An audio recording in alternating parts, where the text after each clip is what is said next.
नमस्कार। आज बात करते हैं एक ऐसी कहानी की जो सिर्फ एक चमत्कार के बारे में नहीं है। नहीं, ये कहानी है हिम्मत की, विश्वास की और सदियों से चली आ रही मान्यताओं को चुनौती देने की। जी हाँ, ये कहानी है कृष्ण और गोवर्धन पर्वत की। और इस पूरी कहानी का जो सार है ना, वो बस एक सवाल में छिपा है। आखिर कैसे कैसे एक छोटे से बालक ने देवों के राजा को चुनौती दे डाली? चलिए इसी सवाल का जवाब ढूंढते हैं। तो कहानी शुरू होती है ब्रिज गांव से। सोचिए, पूरा गांव, हर कोई एक बहुत बड़े सालाना अनुष्ठान, एक पूजा की तैयारियों में लगा हुआ है। और ये कोई मामूली पूजा नहीं थी, ये एक ऐसी परंपरा थी जो पीढ़ियों से, सदियों से चली आ रही थी। तो सवाल उठता है कि ये पूजा हो किसके लिए रही थी? ये हो रही थी इंद्र के लिए।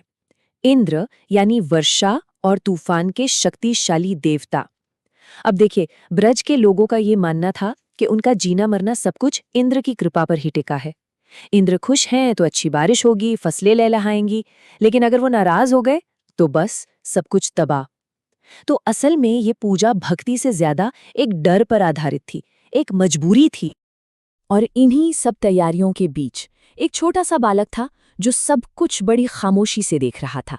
ये थे बालकृष्ण, और उनके मन में इन तैयारियों को लेकर सवाल उठने लगे थे। कृष्ण ने एक बहुत ही सीधा लेकिन बहुत ही गहरा सवाल पूछा। उन्होंने कहा, हम इंद्र की पूजा क्यों करते हैं? अरे, हमारा जीवन तो हमारी गायों और इस गोवर्धन पर्वत पर निर्भर है। यही तो है जो हमें चारा देते हैं, हमें आसरा देते हैं।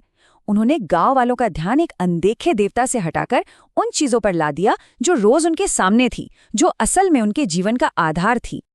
तो यहाँ पर ना दो सोच आमने सामने आ गई। एक तरफ थी इंद्र की पूजा, जो सिर्फ परंपरा और डर के नाम पे हो रही थी, और दूसरी तरफ था गोवर्धन का सम्मान, जो तर्क पर, असलियत पर और रोज की जरूरतों पर आधारित था। ये सीधी टक्कर थी परंपरा और तर्क के बीच।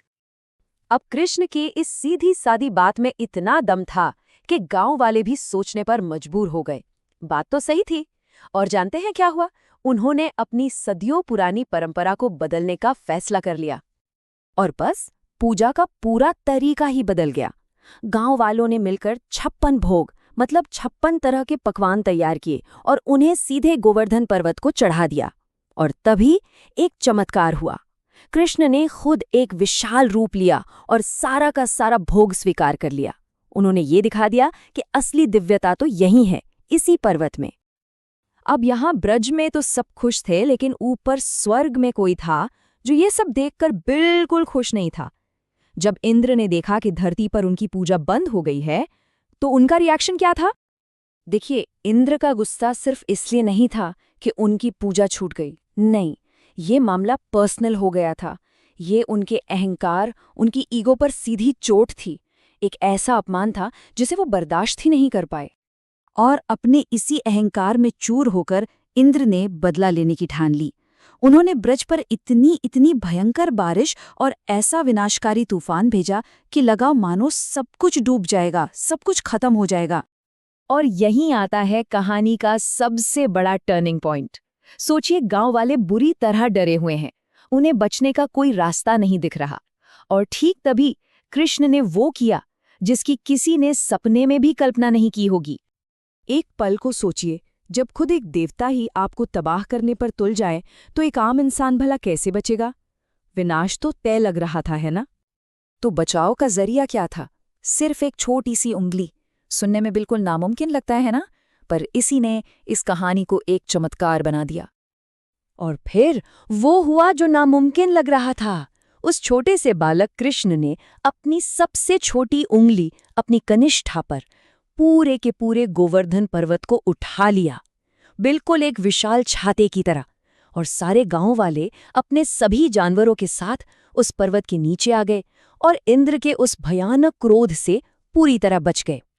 पूरे 7 दिनों तक ये चलता रहा। आखिर में इंद्र का घमंड टूट गया और उन्होंने हार मान ली। पर यह कहानी यहाँ खत्म नहीं होती। ये सिर्फ एक चमत्कार की कहानी नहीं है, इसके पीछे कुछ बहुत गहरे संदेश छुपे हैं। तो क्या सीखने को मिलता है हमें इस कहानी से? पहली बात कि सच्ची भक्ति डर से नहीं, प्रेम और विश्वास से होती है। दूसरी कि अहंकार, घमंड हमेशा विनाश की तरफ ही ले जाता है, जैसा इंद्र के साथ हुआ। ये कहानी हमें हिम्मत देती है कि हम उन परंपराओं पर सवाल उठाएं जो सिर्फ डर पर टिकी हों, तर्क पर नहीं। और सबसे जरूरी बात कि जो सच्चा रक्षक होता है ना, वो बदला नहीं लेता, वो कृष्ण की तरह करुणा से बचाता है। और आखिर में ये कहानी हमारे लिए एक बहुत बड़ा सवाल छोड़ जाती है। इंद्र का तूफान तो चलो 7 दिन में थम गया, लेकिन हमारे अंदर जो अहंकार का तूफान है, क्या वो ही असली तूफान नहीं है जिससे शायद हमें रोज लड़ना पड़ता है? इस पर सोचिएगा जरूर।